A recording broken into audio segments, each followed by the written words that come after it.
على السائر الدعوة النبوية والصولة الحيدرية والعصمة القاسمية والصلح الحسنية والشجاعة الحسينية والعبادة السجادية والمعصر الباقرية والآثار الجعفرية والعلوم الكاظمية والحجج الرضوية والجود التقوية والنقاوة النقوية والهيبة العسكرية والغيبة الإله. اللهم صل على محمد وآل محمد. أما بعد فقد قال رسول الله صلى الله عليه وآله وسلم بسم الله الرحمن الرحيم أنا مدينة العلم وعلي بابها. میں متوجہ کا طالب ہوں جو اللہ کی وحدانیت کی گواہی دیتے ہیں اور رسول کی رسالت کا اعلان کرتے ہیں کہ خالق کائنات ارشاد فرما رہا ہے اے محمد تم جب بولتے ہو جب تم کلام کرتے ہو تو تم نہیں کرتے گویا تمہارا پروردگار تم سے جو بلواتا ہے وہی بولتے یعنی اللہ کے رسول کے زبان پہ اللہ کے وحی کا پہرا ہے یعنی رسول جو بولیں گے وہ وہی بولیں گے جو ان کے اوپر وحی نازل کی جائے گی اس کے علاوہ رسول کچھ بولتے ہی نہیں اگر رسول کسی کو بزم سے بھگائے تو اس کا مطلب رسول نہیں بھگا رہے ہیں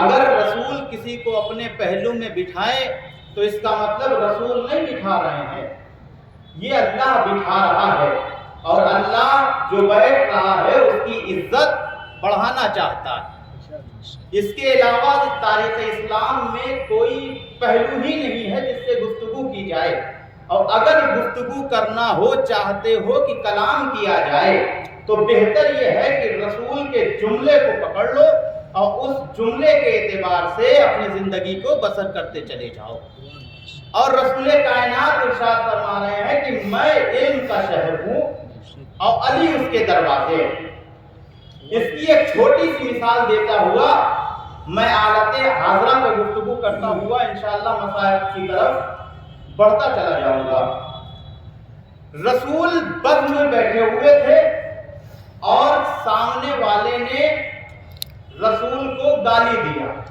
یعنی اگر لفظ گالی کہا جائے تو توہین رسالت ہے بلکہ یہ کہا جائے وہ جملہ استعمال کیا جو عام مسلمانوں کے لیے استعمال نہیں کیا جا سکتا رسول کو برا بھلا کہنے لگا رسول نے فوراً کہا ہے کوئی جو اس کی زبان کو کاٹ دے جیسے ہی یہ جملہ کہا تو رسول کے چاہنے والے ظاہر سی بات ہے ہم سے اگر رسول کہہ دیں کہ اس کا ہاتھ کاٹ دو تب تو ہم کاٹ دیں گے کیونکہ رسول وقت کا رسول کہہ رہا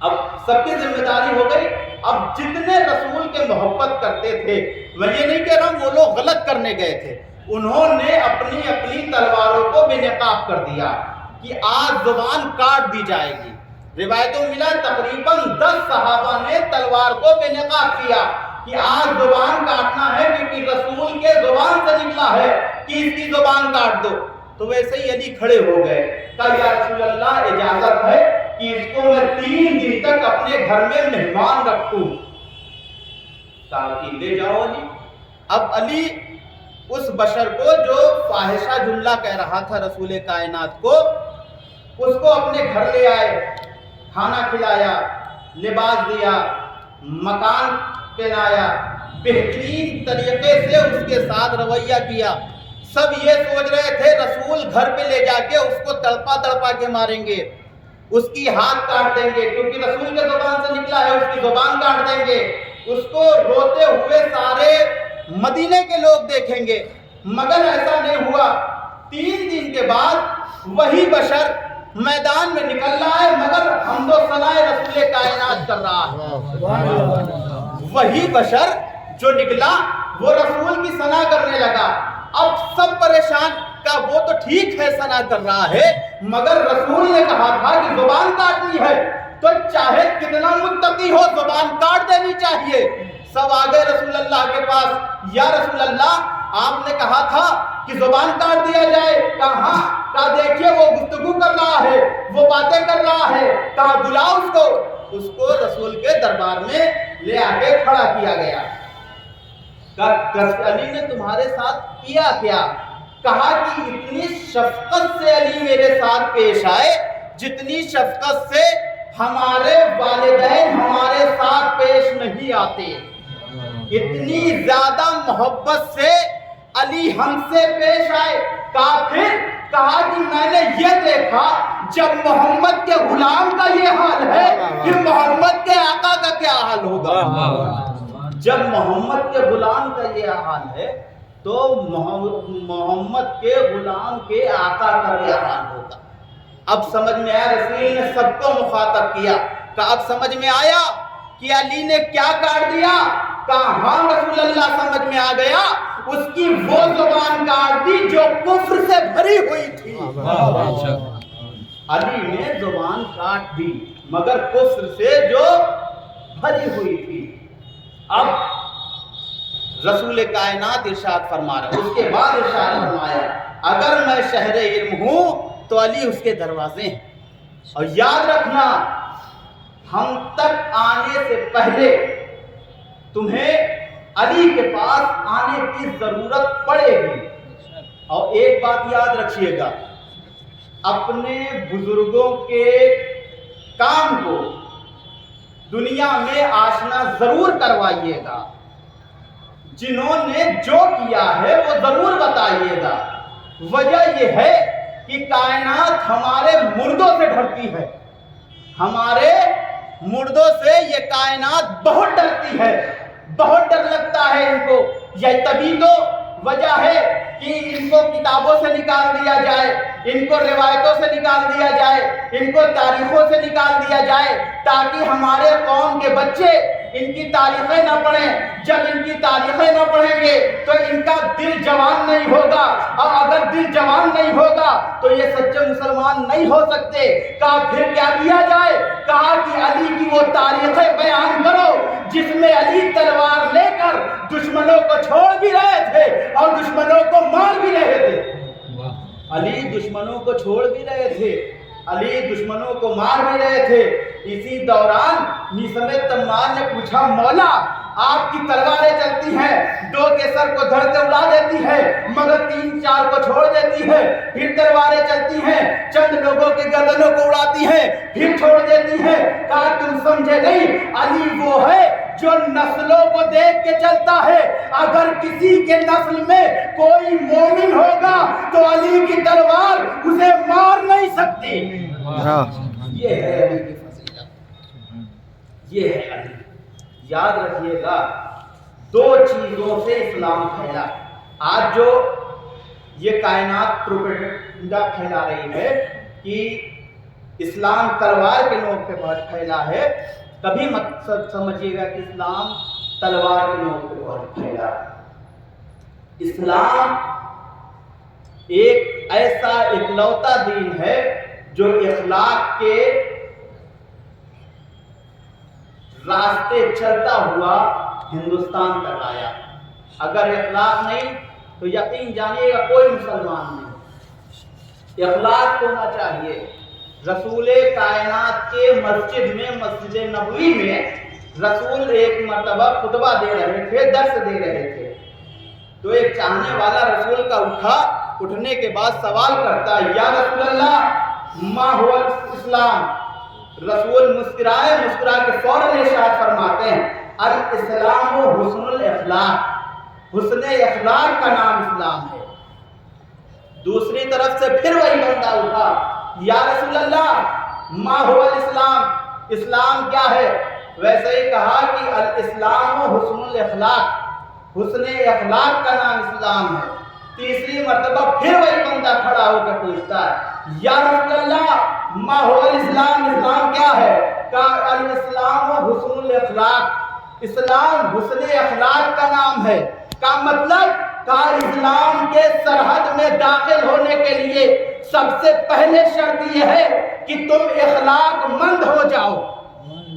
چوتھی مرتبہ پھر پوچھتا ہے یا رسول اللہ ما هو الاسلام، اب یہ بتائیے، ایک سوال ایک بچہ بار بار آپ سے پوچھے، آپ کے پیشانی پہ بل پڑنے لگتا ہے، آپ کا باڈی پوری لینگویج بدل جاتی ہے، مگر رسول کائنات سے ایک ہی سوال مسجد میں پوچھا جا رہا ہے، مگر رسول کائنات مسکرا کے جواب دے رہے ہیں، کہہ رہے ہیں حسن اخلاق کا نام اسلام ہے، حسن اخلاق کا نام اسلام ہے، حسن اخلاق کا نام اسلام ہے۔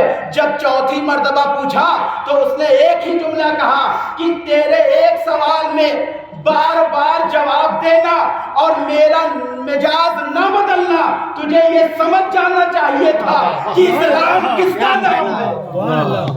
ایک سوال کا بار بار تکرار کرنا اور میرے مزاج میں تبدیلی نہ ہونا، اس کا مطلب یہ ہے کہ حسن اخلاق کا نام اسلام ہے۔ اور یہ مت سمجھیے گا کہ اسلام تلوار کے زور پہ پھیل رہا ہے، اسلام تلوار کے نیزوں سے زور پہ پھیل رہا ہے، نہیں، غلط ہے۔ غلط تاریخوں کو بتایا گیا ہے، جتنی بھی جنگیں ہوئی ہیں سب اسلام میں دفع کے لیے ہوئی ہیں، یعنی اپنے آپ کو بچانے کے لیے، اور اخلاق کے ساتھ لڑی گئی ہے۔ ایک چھوٹی سی جنگ ہے جس میں مولا کائنات بھی موجود ہے، جنگ خیبر۔ جانتے ہیں کیوں لڑی گئی؟ جب اسلام رسول کائنات پھیلانے لگے تو سب سے پہلے اسلام کا قانون آیا، کہا دیکھو شراب حرام ہے، شراب کسی کو نہیں پینا ہے۔ دیکھو جوا حرام ہے، اب جوا کوئی کھیلے گا نہیں۔ کہا دیکھو شریفوں کے گلیوں میں اپنی نظروں کو جھکا کے چلا جاتا ہے، اب کوئی سر اٹھا کے نہیں چلے گا۔ اسلام میں سب سے پہلا قانون آیا کہ کوئی سخت لہجوں میں بات نہیں کرے گا، شراب پیے گا نہیں۔ اب یہ جو نئے نئے مسلمان ہوئے ہیں رسول کے محنت سے، ان کو تو عادت ہے شراب کی، اب ایک بیگ عادت چھوڑ جائے بڑا مشکل ہے۔ اب ہوا کیا، یہ دیکھ کے پیتے نہیں تھے، مگر خیبر میں چند لوگوں نے اڈا بنایا، کہا کہ دیکھو ہمارا بہت بڑا نقصان ہو گیا۔ کا نقصان کیا ہوا؟ کہا دیکھو تلواریں ہم بناتے تھے، رسول کا اسلام آیا، کہا کہ جنگ حرام ہے۔ یہ مدینے اور کوفے والے ایک بات پر، ایک اونٹ پر 40 سال لڑا کرتے تھے، مگر رسول اسلام لائے، اب ہماری تلواروں کی بکری کم ہو گئی۔ کہا شراب پیا کرتے تھے، رسول اسلام لے آئے، شراب بند ہو گئی۔ کہا کہ ایسے تو ہم مدینے میں اور کوفے میں بیچ نہیں سکتے ہیں، کہا پھر کیا کیجیے گا؟ کہا کہ رات کے سناٹے میں شراب سپلائی کی جائے گی۔ اب دن کے بجائے رات کے سناٹے میں شراب بیچنے کے لیے لوگ نکلے۔ اب یہ جو ابھی شراب چھوڑے تھے، ان کے آگے آئی شراب۔ اب یہ بتائیے انصاف سے، میں یہ نہیں کہتا کہ وہ غلط تھے، مگر تڑپ جو ہے وہ آگے آ گئی، اور آج جیسے ہی تڑپ آگے آئی کا تھوڑا سا لے لیتے ہیں، اب لینا شروع ہو گیا۔ رسول کائنات نے اپنی نگاہوں سے دیکھا کہ قوم بگڑ رہی ہے، قوم کے نوجوان بگڑ رہے ہیں۔ کہا جس قوم کے نوجوان بگڑ جائے وہ قوم تباہ ہو جاتی ہے، وہ قوم برباد ہو جاتی ہے۔ کہا پھر کیا کیا جائے؟ کہا کہ جا کے پیغام پہنچاؤ کہ آج کے بعد مدینے کے اندر کوئی شراب لے کے نہیں آئے گا، اور اگر شراب لے کے آ گیا تو مجھ سے برا کوئی نہیں ہوگا۔ اعلان ہو گیا، لیکن پھر بھی شراب سپلائی ہوتی رہی۔ رسول نے علی کو بلایا، کہا جی دیکھیے ہم جا رہے ہیں جنگ کرنے، جنگ خیبر۔ کہا رسول اللہ کیوں؟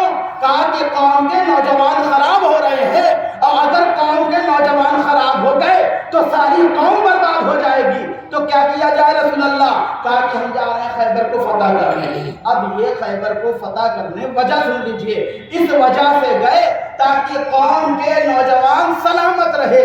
یہ پہنچے خیبر میں، 39 دن تک جنگ ہوتی رہی۔ پھر اس کے بعد آخری دن